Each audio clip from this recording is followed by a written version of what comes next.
Dear students, conformational analysis में हम discuss कर रहे हैं कॉन्फॉर्मेशंस ऑफ साइक्लोहेक्सेन को।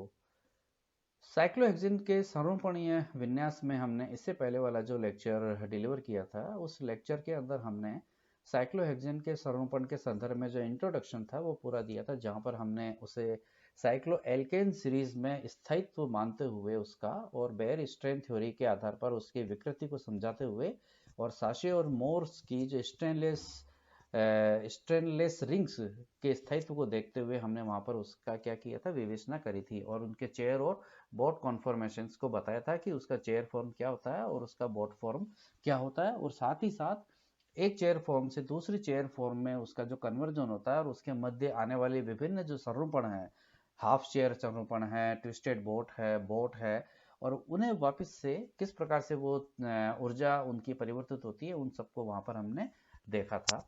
उस लेक्चर को देखने के लिए आप यहाँ पर इंफॉर्मेशन टैब में जाकर के उस का लिंक जो है शेयर किया हुआ है, तो आप उसे जाकर के देख सकते हैं।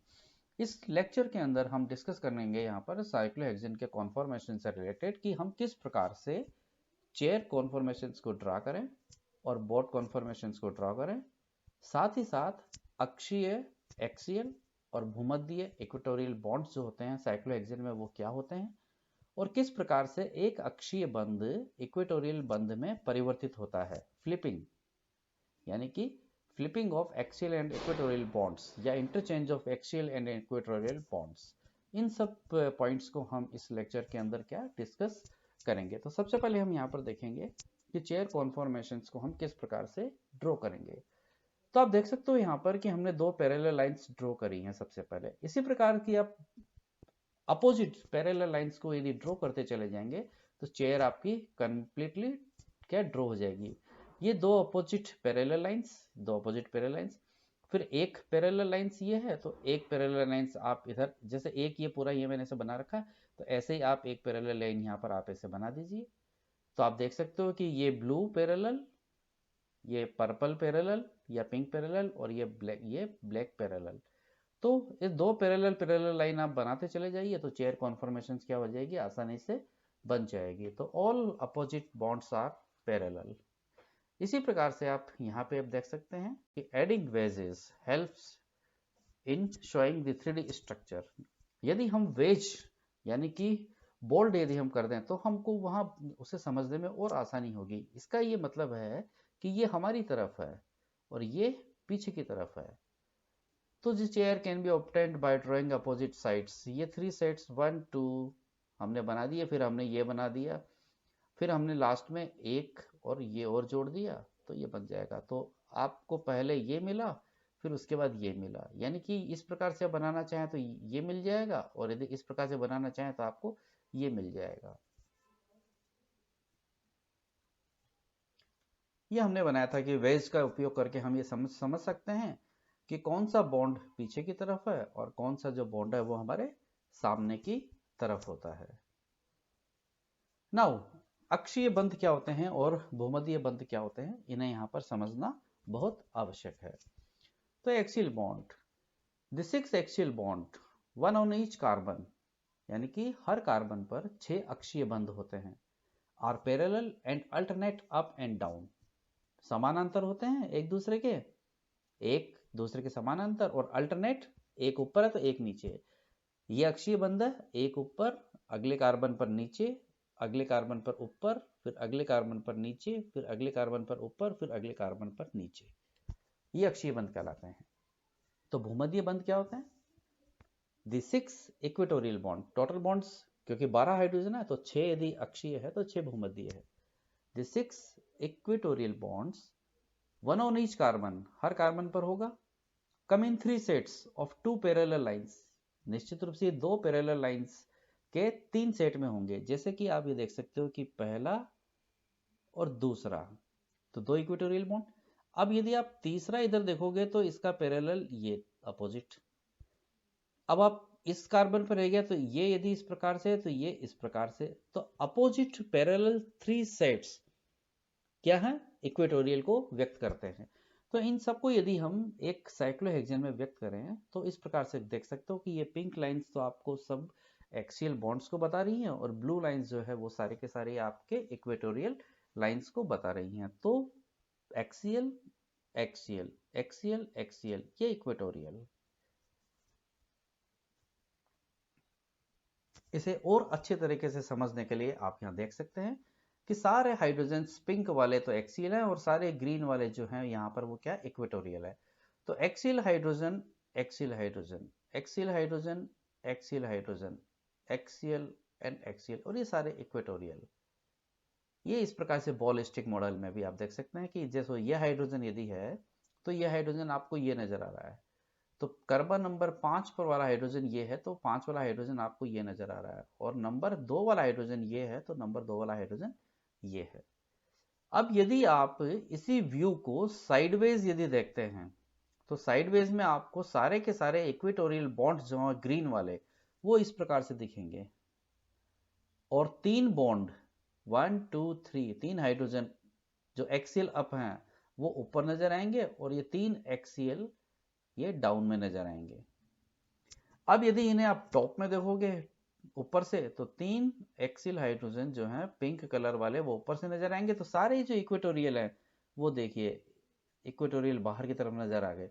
बाकी के नीचे के 3 एक्सियल जो हैं वो इनके ठीक नीचे छिपे हुए हैं। तो इस प्रकार से हम एक्सियल हाइड्रोजन और इक्वेटोरियल हाइड्रोजन को व्यू कर सकते हैं, समझ सकते हैं कि कौन से हाइड्रोजन या कौन से बॉन्ड एक्सियल है और कौन से बॉन्ड इक्वेटोरियल है। Now the rings can flip from one chair conformation to another. ये बहुत इंपॉर्टेंट पॉइंट है कि एक चेयर कॉन्फॉर्मेशन फ्लिप के माध्यम से यानी कि परिवर्तन के माध्यम से एक कॉन्फॉर्मेशन से दूसरे रूप में क्या परिवर्तित हो जाती है।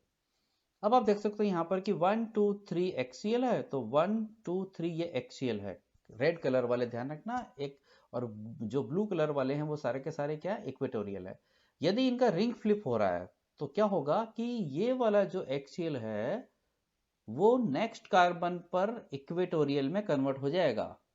ये एक्सियल नेक्स्ट कार्बन पर इक्वेटोरियल में आ गया है और ये एक्सियल नेक्स्ट कार्बन पे इक्वेटोरियल में आ गया। तो ये जो इक्वेटोरियल है वो नेक्स्ट कार्बन में एक्सियल में आ गया। अब आप देख सकते हो कि ये इक्वेटोरियल नेक्स्ट कार्बन में एक्सियल में आ चुका है। क्लियर? इसे और आसानी से समझने के लिए आप देख सकते हो कि ये हमारा इक्वेटोरियल बॉन्ड है ब्लू कलर वाला। जब ये फ्लिपिंग होगी तो ये जो एक्सियल है वो किस में कन्वर्ट हो जाएगा, यहाँ पर इधर इस रूप में कन्वर्ट हो जाएगा। ये आप देख सकते हो, देख लो ना ब्लू, ये कन्वर्ट हो गया फ्लिपिंग होने पर। इसी प्रकार से यदि आप इसको देख लो, मान लिया कि ये एक्सियल है तो ये एक्सियल फ्लिप होकर के दूसरे कार्बन पर इक्वेटोरियल में बदल जाएगा, इक्वेटोरियल में बदल गया। क्लियर? तो यानी कि रिंग फ्लिपिंग होने पर एक एक्सियल बॉन्ड नेक्स्ट कार्बन पर जाकर के इक्वेटोरियल में कन्वर्ट हो जाता है। ये याद रखने वाली बात है यहाँ पर। इसे और आसानी से समझने के लिए हमने यहाँ पर और एग्जांपल्स को दे रखा है। All axial bonds become equatorial, all equatorial bonds become axial. महत्वपूर्ण, जितने भी अप बॉन्ड्स हैं यानी कि जो तल के ऊपर हैं वे ऊपर वाले ही रहते हैं और जितने भी नीचे वाले बंध हैं वो नीचे की तरफ ही रहते हैं।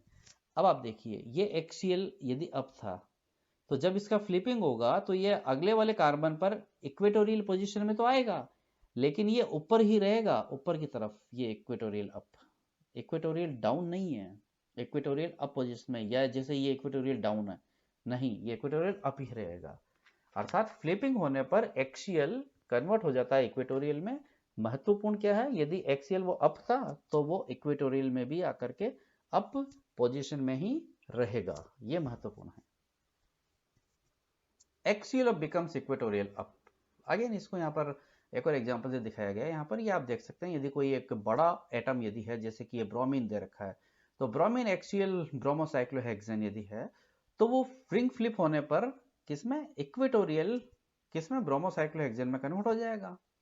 अब चूंकि आप देख सकते हो कि रिंग फ्लिपिंग होने पर ये एरो बड़ा है, ये एरो छोटा है, इसका मतलब इसकी स्टेबिलिटी जब वो इस पोजीशन में यदि रहता है ब्रोमीन इक्वेटोरियल पोजीशन में तो ज्यादा है इस कॉन्फॉर्मेशंस की। इसीलिए ये जो इसका एरो है वो बड़ा है और इधर की तरफ भी जो एरो है वो छोटा है, अर्थात ये रिंग फ्लिप होने पर वो अपनी इस पोजीशन में रहने की ज्यादा क्या कोशिश करता है।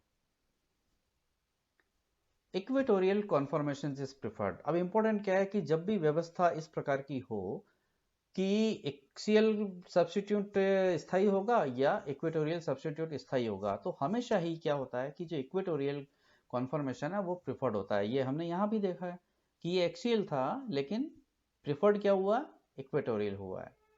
तो क्यों, उसके कारण को यहाँ बताया गया है कि ये हमारा एक्सियल पोजीशन है नंबर 1 पर मिथाइल, तो 1 2 3 पर हाइड्रोजन, 4 एंड 5 पर हाइड्रोजन। निश्चित रूप से ये एक्सियल है तो ये एक्सियल होगा तो अगला हाइड्रोजन यहाँ पर एक्सियल मिलेगा, फिर ये एक्सियल डाउन जाएगा तो ये एक्सियल अप आएगा।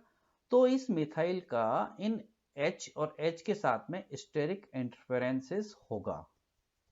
तो जब भी इनका रिंग फ्लिपिंग होगा तो ये जो मिथाइल है वो कहाँ चला जाएगा, इस नंबर वाले कार्बन पर अप साइड में दिखेगा। ये इस प्रकार से अप साइड में दिखेगा, कार्बन वही रहेगा नंबर 1 पर ही, ये रहेगा। तो ये स्टेबिलिटी गेन कर देगा क्योंकि अब देखिए नंबर 3 वाला नंबर 5 वाला इनसे दूर हो गया तो स्टेरिक हिंड्रेंस खत्म हो गया। इसका मतलब यदि कोई सब्स्टिट्यूट यदि एक्सियल पोजीशन पर यदि आ रहा है तो वो क्या करेगा, अपने आप को इक्वेटोरियल पोजीशन में रिंग फ्लिपिंग के माध्यम से चला जाएगा और वहां पर वो अपना स्थायित्व क्या करेगा, बढ़ा लेगा।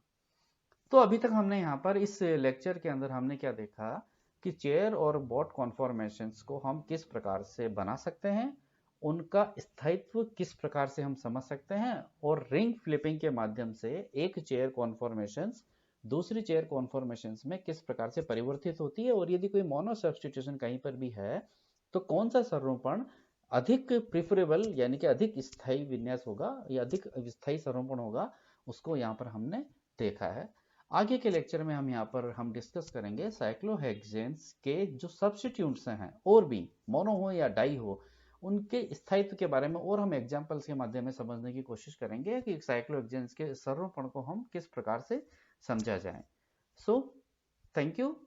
हम एंड करें उससे पहले मैं आपको बता दूं कि स्टीरियोकेमिस्ट्री से रिलेटेड अभी तक हमने जो कॉन्फॉर्मेशन से रिलेटेड जितने भी लेक्चर हमने यहाँ पर डिलीवर किए हैं उन सब का यहाँ पर मैं एंड स्क्रीन पर प्लेलिस्ट का लिंक जो है वो शेयर किए हुए हैं, तो आप वहां जाकर उन्हें सब देख सकते हो।